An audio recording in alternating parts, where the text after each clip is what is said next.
I promised a happy, fun video this week, and I'm gonna do it. Happy and positive for the most part. I have recently found a new appreciation for Billy Joel. His song We Didn't Start the Fire is probably one of my favorite songs right now. Now, I went to college for media production, Bachelor of Arts. I have a BA in communications from Niagara University. Shout out Dr. Barner, Dr. Peterson. Go Purple Eagles. You guys were great. Yeah, as a writer, director, producer of music videos myself, I love deep diving into why directors make certain choices for music videos. I'm gonna go back to my roots and do a bit of a music video breakdown. Obviously, all of the lyrics to We Didn't Start the Fire are all historical events, and I implore you to look up every single one of those. There are plenty of video breakdowns already on the lyrics. Because of copyright claims and all of that, I cannot play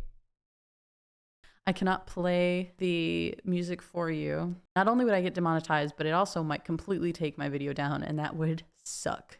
So I'm going to just be pausing it in certain places and explaining my take on the direction of the music video. You can subscribe to me on Subscribestar if you want to support me directly, personal, creative writings, and other behind the scenes stuff like that. So without further ado, let's begin.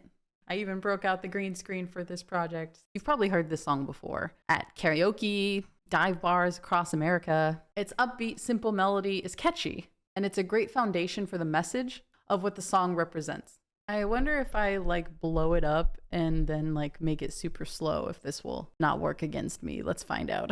So here, right when the music video starts, you see a man and his wife. They represent the classic 50s era vintage couple. This is because the events that played in the song are from the years 1949 to 1989. That's 40 years of events packed into 4 minutes.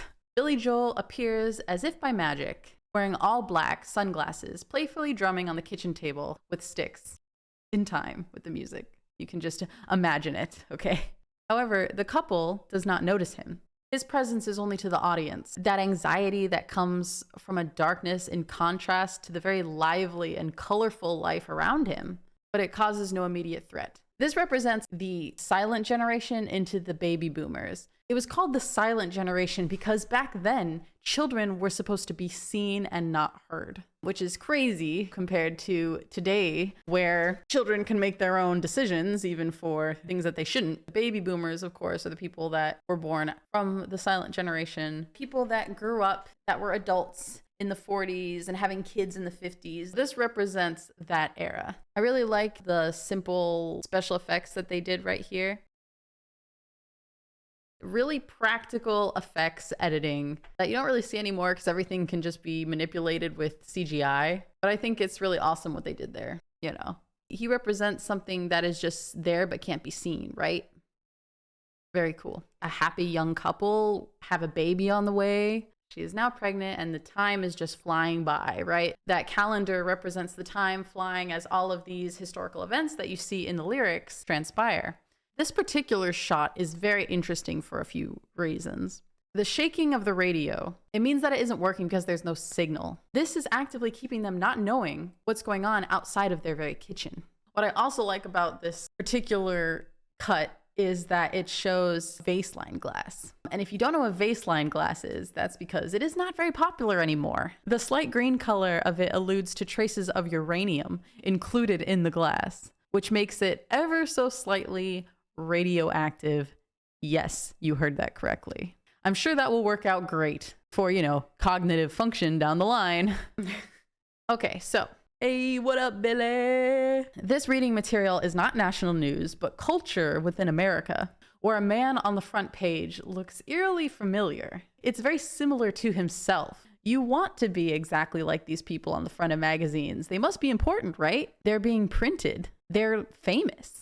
I want to get my haircut just like that. People who are on the cover, they were the original social media influencers. Life magazine, along with advertisements for new appliances that the wife might just end up needing since her stove is now broken from being old and running on gas. The burning stove exposes smoke directly to their infant child.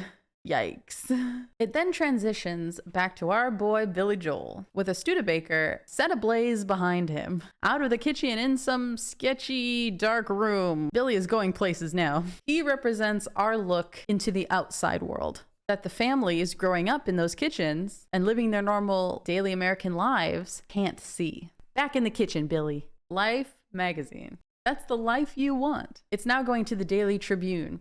Elvis joins the army. This is just blatant propaganda by his scumbag manager. I'm sorry, Elvis.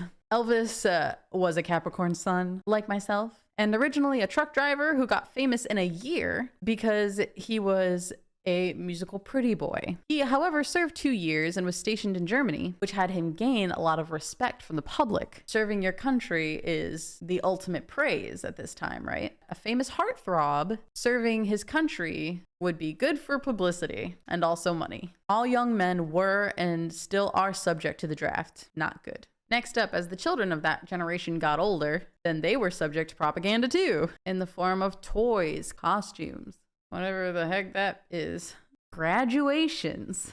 The scene cuts to a mother and father happily taking pictures of their child to hang on the fridge in their kitchen. It was a cute and wholesome thing to take Polaroids of your family back then. And there was only so much film you had, so you had to be sparing with such things. A perfect transition to the next picture behind Billy Joel.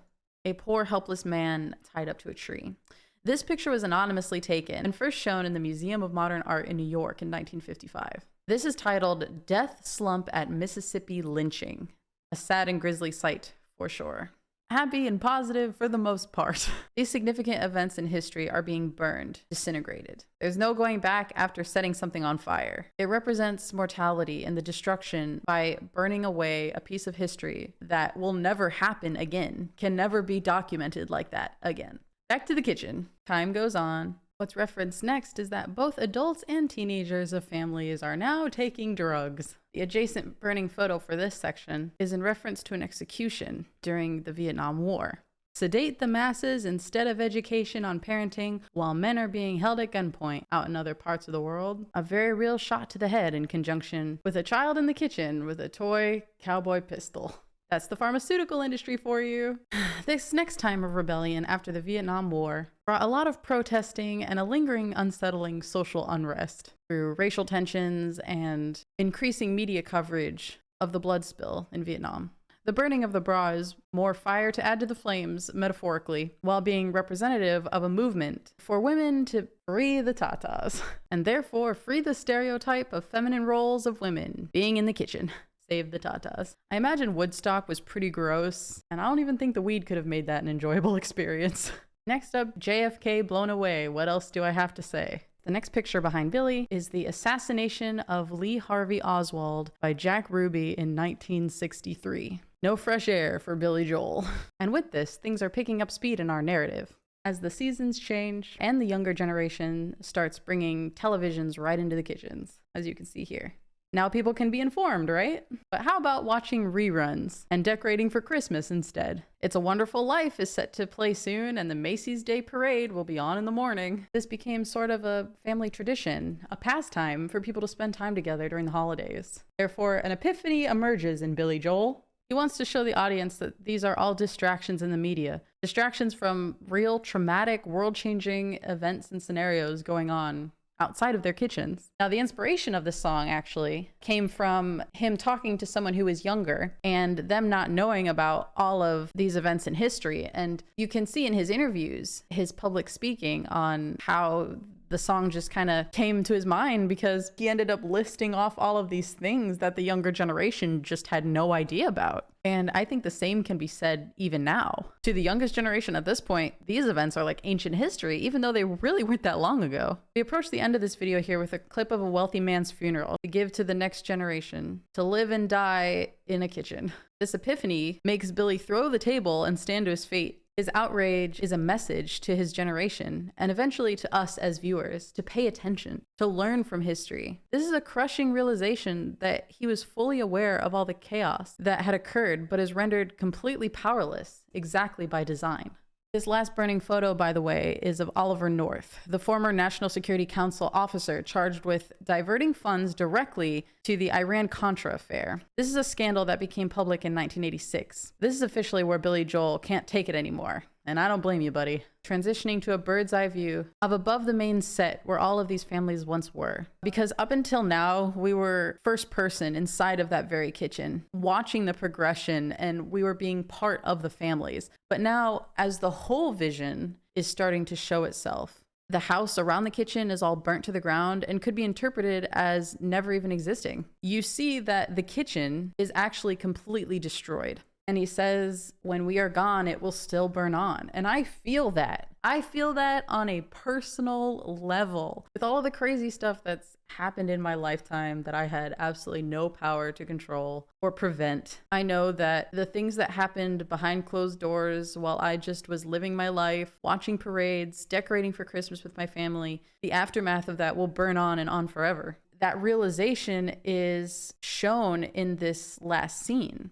The family memories being completely burned away, while Billy Joel, along with vagrants, vagabonds, just dazedly exist in this state of limbo as the fourth wall completely breaks as the camera pans up to the sky and the song fades out. It's not the common people's fault that the world was in chaos outside of their walls, while they were constantly distracted by consumerism and civil unrest. We as a society are inundated with propaganda all the time, even now. However, a surprising amount still are just as blind as this generation once was. Middle-class Americans were fed lies while evil dictators started the fire into events that would affect the world after that generation forever. Because when we are gone, it will still burn on and on. It really is a great music video. And though we didn't light it, we've tried to fight it. If you liked this video, make sure you like this video. Thank you so much for watching this. Thanks for joining me. Yeah, I hope you guys enjoyed the video, and I will see you next time. Stay safe out there. I cannot play